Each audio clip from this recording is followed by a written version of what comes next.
So naayos ko na pala yung loob dito at saka napaganda ko na. Tatanggalin ko na lang tong bato na to dito. Yan, okay na. Tapos dun sa kabila. Pagkatapos nito, we are good to go na. Tanggalin lang natin itong mga bato-taltal natin ng kahoy. Para maganda talaga tignan. Paldong-paldo to guys. O yan, okay na guys.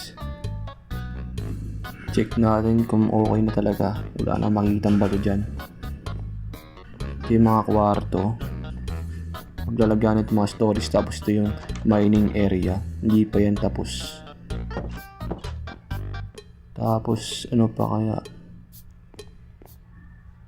Yung tore ko guys. I mean yung tower. Dito ko na pala nilagay yung higaan ko. Then check natin yung taas. Kitang kita lahat dito guys. Yung farm ko. Tapos dito yung nilagyan ko ng ano. Makikita nyo guys pag ano. Puro ko ano-ano eh. Hindi ko naman ano. Kung ano yung ano. Joke lang. Tapos okay na. Matulog na lang ako. Ay bawal. Yung monster.